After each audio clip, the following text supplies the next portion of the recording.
Hi guys, welcome back to my YouTube channel that is Swapna's Tutorial. So ನೀವೇನ ನನ್ನ ಚಾನೆಲ್ಗೆ subscribe ಆಗಿಲ್ಲ ಅಂದರೆ ಪ್ಲೀಸ್ ಸಬ್ಸ್ಕ್ರೈಬ್ ಆಗಿ ವಿಡಿಯೋಸ್ನ ಲೈಕ್ ಮಾಡಿ ಶೇರ್ ಮಾಡಿ ಹಾಗೆ ಕಮೆಂಟ್ ಮಾಡಿ. ಸೊ ಇವತ್ತು ನಾನು ಮಾಡ್ತಿರೋ ಸಬ್ಜೆಕ್ಟ್ ಯಾವುದು ಅಂದರೆ ಫಸ್ಟ್ ಸೆಮ್ BComನ ಕಾರ್ಪೊರೇಟ್ ಲಾ ಅನ್ನೋ ಒಂದು ಸಬ್ಜೆಕ್ಟ್ನ ಎಕ್ಸ್ಪ್ಲೈನ್ ಮಾಡ್ತಿದ್ದೀನಿ. ಸೊ ಇದು ಕಂಪ್ಲೀಟ್ಲಿ ಬಂದುಬಿಟ್ಟು SEP ಸಿಲೆಬಸ್ ಆಗಿದೆ, ನ್ಯೂ ಸಿಲೆಬಸ್ ಆಗಿದೆ. ಸೊ ಇದು 2024 ಸಿಲೆಬಸ್ ಆಗಿದೆ, ಓಕೆನಾ. ಸೊ ಇದರಲ್ಲಿ ಚಾಪ್ಟರ್ 2 ಬಂದುಬಿಟ್ಟು ಫಾರ್ಮೇಷನ್ ಆಫ್ ಅ ಕಂಪನಿ ಅಂತ ಹೇಳಿ ಪಾರ್ಟ್ 3ನ ಎಕ್ಸ್ಪ್ಲೈನ್ ಮಾಡ್ತಿದ್ದೀನಿ. Already chapter 1 and part 1 and part 2ನ ಆಲ್ರೆಡಿ ಎಕ್ಸ್ಪ್ಲೈನ್ ಮಾಡಿ ಪ್ಲೇಲಿಸ್ಟಲ್ಲಿ ಅಪ್ಲೋಡ್ ಮಾಡಿದ್ದೀನಿ. ಸೊ ಯಾರೆಲ್ಲ ವೀಡಿಯೋಸ್ನ ನೋಡಿಲ್ವೋ ಒಂದ್ಸತಿ ಆ ವೀಡಿಯೋಸ್ನ ನೋಡ್ಕೊಂಡು ಬಂದು ಈ ಒಂದು ವೀಡಿಯೋ ನೋಡಿ, ಬಿಕಾಸ್ ನಿಮಗೆ ಕಂಟಿನ್ಯೂಷನ್ ಅನ್ನೋದು ಪ್ರಾಪರಾಗಿ ಸಿಗುತ್ತೆ ಅನ್ನೋ ರೀಸನಿಂದ. ಸೊ ನಾನು ಪ್ರೀವಿಯಸ್ ವಿಡಿಯೋ ಅಂದರೆ ಪಾರ್ಟ್ 2 ವಿಡಿಯೋದಲ್ಲಿ ಸ್ಟೇಜ್ 1 ಅಂದರೆ ಪ್ರಮೋಷನ್ ಸ್ಟೇಜ್ನ ಎಕ್ಸ್ಪ್ಲೈನ್ ಮಾಡಿದೆ. ಸೊ ಇವಾಗ ಫಾರ್ಮೇಷನ್ ಆಫ್ ಅ ಕಂಪನಿಲಿ ಸ್ಟೇಜ್ 2 ಬಂದುಬಿಟ್ಟು ಇನ್ಕಾರ್ಪೊರೇಷನ್ ಅಥವಾ ರಿಜಿಸ್ಟ್ರೇಷನ್ ಸ್ಟೇಜ್ ಅಂತ ಹೇಳಿ, ಓಕೆನಾ. ಸೊ ಈ ಒಂದು ಸ್ಟೇಜ್ನ ಈ ಒಂದು ವಿಡಿಯೋದಲ್ಲಿ ಎಕ್ಸ್ಪ್ಲೈನ್ ಮಾಡ್ತಾ ಹೋಗ್ತೀನಿ. ಸೊ ಇಲ್ಲಿ ಇನ್ಕಾರ್ಪೊರೇಷನ್ ಅಥವಾ ರಿಜಿಸ್ಟ್ರೇಷನ್ ಸ್ಟೇಜ್ ಅಂದರೆ ಏನು ಅಂದರೆ it is a registration that brings a company into an existence. ಆ company is properly contributed continued only when duly registered under the act. ಅಂದರೆ ಸೊ ಇಲ್ಲಿ ಕಂಪನಿ ಅನ್ನೋದು ರಿಜಿಸ್ಟ್ರೇಷನ್ ಆಗಲೇಬೇಕು, ಓಕೆನಾ.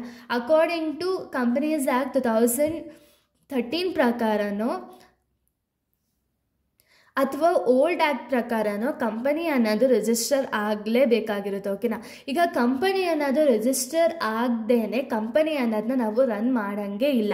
ಎಕ್ಸಾಂಪಲ್, ಇವಾಗ ನಮ್ಮ ಹತ್ರ ಏನಾದರೂ ಸರ್ಟಿಫಿಕೇಟ್ ಆಫ್ ಇನ್ಕಾರ್ಪೊರೇಷನ್ ಇಲ್ಲ ಅಂದರೆ ಕಂಪನಿ ಅನ್ನೋದನ್ನ ಸ್ಟಾರ್ಟ್ ಮಾಡೋಂಗಿಲ್ಲ, ಬಿಕಾಸ್ ಅದು ಅಗೇನ್ಸ್ಟ್ ದಿ ಲಾ ಆಗಿರುತ್ತೆ.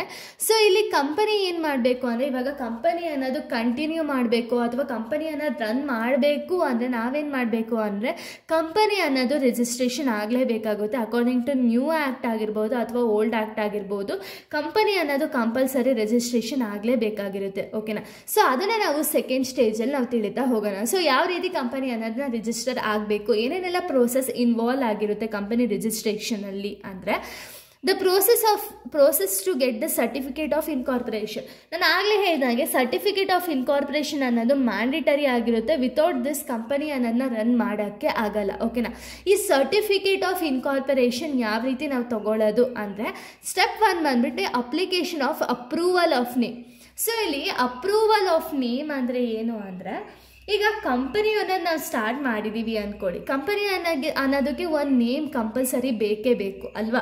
ಈ ನೇಮ್ ಅನ್ನೋದು ಯಾವುದೇ ಒಂದು ನೇಮ್ ಇರಬಾರ್ದು, ಅಂದರೆ ಎಕ್ಸಿಸ್ಟಿಂಗ್ ನೇಮಲ್ಲಿ ಈ ನೇಮ್ ಅನ್ನೋದು ರಿಪೀಟ್ ಆಗಿರಬಾರ್ದು, ಓಕೆನಾ. ಸೊ ಇವಾಗ ಯಾವುದೋ ಒಂದು ಕಂಪನಿ ಹೆಸರು ಒಂದಿರುತ್ತೆ ಅಂದ್ಕೊಳ್ಳಿ, ಎಕ್ಸಾಂಪಲ್ ಶ್ರೀ ಲಕ್ಷ್ಮೀ ವೆಂಕಟೇಶ್ವರ ಎಂಟರ್ಪ್ರೈಸಸ್ ಅಂತ ಹೇಳಿ ಇರುತ್ತೆ ಅಂದ್ಕೊಳ್ಳಿ. ಅದೇ ನೇಮ್ನ ಈ ಒಂದು ಕಂಪ್ನಿನೂ ಕೂಡ ತಗೋಬಾರ್ದು. ಸ್ಲೈಟಾಗಾರು ಡಿಫ್ರೆನ್ಸ್ ಇರಬೇಕು ಅಥವಾ ಒಂಚೂರು ಏನಾದ್ರು ಒಂದು ಡಿಫ್ರೆನ್ಸ್ ಇಟ್ಕೊಂಡೇ ಕಂಪನಿ ನೇಮ್ ಅನ್ನೋದಿರಬೇಕು. ಆ್ಯಂಡ್ ಕಂಪನಿ ಒಂದು ನೇಮ್ ಯಾವ ರೀತಿ ಇರಬಾರ್ದು ಅಂದರೆ ಯಾವುದೋ ಗೌರ್ಮೆಂಟ್ ರಿಲೇಟೆಡು ಆ ಥರ ನೇಮ್ಗಳಿರಬಾರ್ದು, ಓಕೆನಾ. ಯೂನಿಕ್ ನೇಮ್ ಇರಬೇಕು ಆ್ಯಂಡ್ ಆ ನೇಮ್ ಬಂದುಬಿಟ್ಟು ಎಕ್ಸಿಸ್ಟಿಂಗ್ ನೇಮ್ ಥರ ಇರಬಾರ್ದು, ಬೇರೆ ನೇಮೇ ಇರಬೇಕಾಗುತ್ತೆ. ಇವಾಗ ಸ್ಟಾರ್ಟ್ ಮಾಡುವಂಥ ಒಂದು company name and company name ಇವಾಗ ರಿಜಿಸ್ಟ್ರೇಷನ್ ಆಗಬೇಕು ಅಂದಾಗ ನಾವೇನು ಮಾಡಬೇಕು ಅಂದರೆ 6 ನೇಮ್ಸ್ ಅನ್ನೋದನ್ನ ಕೊಟ್ಟಿರಬೇಕಾಗುತ್ತೆ, ಓಕೆನಾ. ರಿಜಿಸ್ಟ್ರೇಷನ್ ಮಾಡಬೇಕಾದ್ರೆ ಈ 6 ನೇಮ್ಸಲ್ಲಿ ರಿಜಿಸ್ಟರ್ ಆಫೀಸರ್ ಏನು ಮಾಡ್ತಾರೆ ಅಂದರೆ ಎನಿ 1 ನೇಮ್ನ ಸೆಲೆಕ್ಟ್ ಮಾಡ್ತಾರೆ, 1 ಅಥವಾ 2 ನೇಮ್ಸ್ನ ಸೆಲೆಕ್ಟ್ ಮಾಡ್ತಾರೆ. ಆ 2 ನೇಮಲ್ಲಿ ಅದರ 1 ನೇಮ್ನ ನಾವು ಬಿಸ್ನೆಸ್ಗೆ ಇಡ್ಬೋದು. ಯಾಕೆ ಅಂದರೆ ಇಲ್ಲಿ 6 ನೇಮ್ಸ್ ಆಪ್ಷನ್ಸ್ ಯಾಕೆ ಕೊಡಬೇಕು ಅಂದರೆ ಇವಾಗ ಎಕ್ಸಾಂಪಲ್ 1 ನೇಮ್ ರಿಪೀಟ್ ಆಗಿದ್ದರೆ ಒಂದು ಎಕ್ಸಾಂಪಲ್ ಎಷ್ಟೊಂದು ನೇಮ್ ರಿಪೀಟ್ ಆಗಿರುತ್ತೆ ಅಂದ್ಕೊಳ್ಳಿ, ಅದೇ ನೇಮ್ ಏನಾದರೂ ನಿಮ್ಮ ಕಂಪ್ನಿಗೆ ಇಟ್ಟಿದ್ದೀವಿ ಅಂದರೆ ಆ ನೇಮ್ನ ಕ್ಯಾನ್ಸಲ್ ಮಾಡಿ ಯಾವ ನೇಮ್ ರಿಪೀಟ್ ಆಗಿಲ್ವೋ ಆ ನೇಮ್ನ ಇಡೋ ಥರ ಹೇಳ್ತಾರೆ. ಸೊ ಅದಕ್ಕೆ 6 ನೇಮ್ಸ್ನ ಕೊಡಬೇಕಾಗುತ್ತೆ. ಆ 6 ನೇಮ್ಸಲ್ಲಿ ಎನಿ 1 or 2 ನೇಮ್ಸ್ನ ಅವರು ಚೂಸ್ ಮಾಡ್ತಾರೆ, ಅದರಲ್ಲಿ ಯಾವ್ದಾದ್ರು 1 ನೇಮ್ನ ಕಂಪನಿಯವರು ಚೂಸ್ ಮಾಡ್ಕೋಬೋದು, ಓಕೆನಾ. ಫಸ್ಟ್ ನೇಮ್ ಅಪ್ರೂವಲ್ ಆಗಬೇಕಾಗುತ್ತೆ. ನೇಮ್ ಅಪ್ರೂವಲ್ ಯಾವುದೇ ರೀತಿ ರಿಪೀಟ್ ಆಗಿರಬಾರ್ದು, ಓಕೆನಾ. ಸೊ ನೇಮ್ ಅಪ್ರೂವಲ್ ಆದಮೇಲೆ ಸೆಕೆಂಡ್ ಸ್ಟೆಪ್ ಏನು ಅಂದರೆ ಪ್ರಿಪ್ರೇಷನ್ ಆಫ್ MOA ಅಂದರೆ ಏನು ಅಂದರೆ ಮೆಮೊರಾಂಡಮ್ ಆಫ್ ಅಸೋಸಿಯೇಷನ್ ಅಂತ ಹೇಳಿ.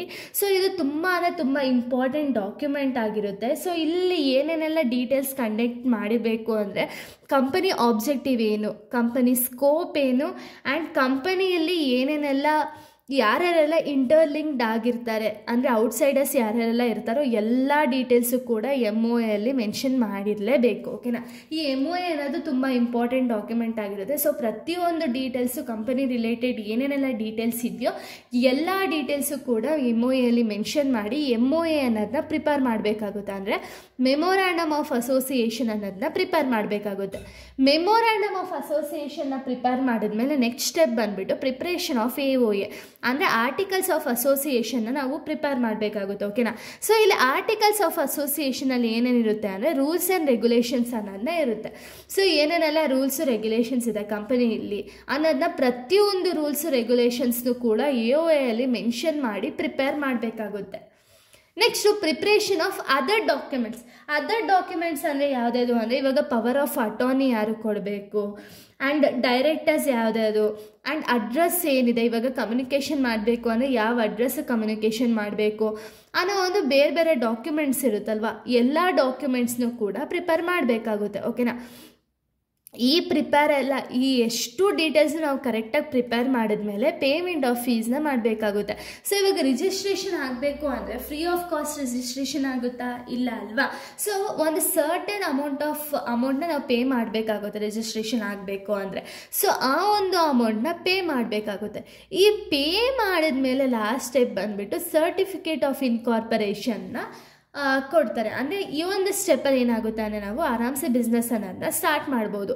ಬಟ್ ಈ ಒಂದು ಸರ್ಟಿಫಿಕೇಟ್ ಆಫ್ ಇನ್ಕಾರ್ಪೊರೇಷನ್ ನಮಗೆ ಸಿಗಬೇಕು ಅಂದರೆ ಇಷ್ಟು ಡಾಕ್ಯುಮೆಂಟ್ಸ್ ಏನಿದೆ ಅಷ್ಟೂ ಕೂಡ ಪ್ರಾಪರಾಗಿದ್ದು ಅಕಾರ್ಡಿಂಗ್ ಟು ಲಾ ಇದ್ದು ಆ್ಯಂಡ್ ಏನು ಫ್ರಾಡುಲೆಂಟ್ ಆ್ಯಕ್ಟಿವಿಟೀಸ್ ಏನು ನಡೆಸೇ ಇಲ್ಲ ಅನ್ನೋ ಟೈಮಲ್ಲಿ ಮಾತ್ರ ಸರ್ಟಿಫಿಕೇಟ್ ಆಫ್ ಇನ್ಕಾರ್ಪೊರೇಷನ್ ಅನ್ನೋದನ್ನ ಕೊಡ್ತಾರೆ. ಓಕೆನಾ. ಇಲ್ಲ ಅಂದರೆ ಸರ್ಟಿಫಿಕೇಟ್ ಆಫ್ ಇನ್ಕಾರ್ಪೊರೇಷನ್ ಅನ್ನೋದನ್ನ ಕೊಡಲ್ಲ. ಇಷ್ಟು ಕೂಡ ಒಂದು process of certificate of incorporation.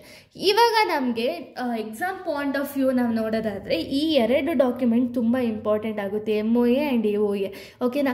MOA ಅಂದರೆ ಮೆಮೊರಾಂಡಮ್ ಆಫ್ ಅಸೋಸಿಯೇಷನ್, AOA ಅಂದರೆ ಆರ್ಟಿಕಲ್ಸ್ ಆಫ್ ಅಸೋಸಿಯೇಷನ್. ಇವೆರಡೂ ಕೂಡ ನಿಮಗೆ ಸಪ್ರೇಟ್ ಕ್ವಶನ್ಸು ಕೇಳ್ಬೋದು, ಇಲ್ಲ ಅಂದರೆ ಒಂದೇ ಕ್ವಶನ್ಸಲ್ಲಿ ಇವೆರಡೂ ಕೂಡ ಇನ್ಕ್ಲೂಡ್ ಮಾಡ್ಬೋದು. ಬಟ್ ಇವು ಎರಡು ಕೂಡ ತುಂಬ ಇಂಪಾರ್ಟೆಂಟ್ ಆಗುತ್ತೆ. ಸೊ ಅದಕ್ಕೆ ಈ ಎರಡೂ ಕೂಡ ಸಪ್ರೇಟಾಗಿ ನಾನು ತಿಳಿಸ್ತಾ ಹೋಗ್ತೀನಿ. ಓಕೆನಾ. ಈಗ ಮೆಮೊರಾಂಡಮ್ ಆಫ್ ಅಸೋಸಿಯೇಷನ್ನ ಈ ವಿಡಿಯೋದಲ್ಲಿ ನೋಡೋಣ. ಆರ್ಟಿಕಲ್ಸ್ ಆಫ್ ಅಸೋಸಿಯೇಷನ್ನ ನೆಕ್ಸ್ಟ್ ವಿಡಿಯೋದಲ್ಲಿ ನಾನು ಹೇಳ್ತಾ ಹೋಗ್ತೀನಿ. ಸೊ ಇವಾಗ ಮೆಮೊರಾಂಡಮ್ ಆಫ್ ಅಸೋಸಿಯೇಷನ್ ಅಂತ ನಾನು ಇಲ್ಲಿ ತುಂಬ ಚಿಕ್ಕದಾಗಿ ಹೇಳಿದೆ. ಬಟ್ ಮೆಮೊರಾಂಡಮ್ ಆಫ್ ಅಸೋಸಿಯೇಷನ್ ಅಂದರೆ ಏನು ಅಂದರೆ it is a legal document prepared during a company formation and registration process.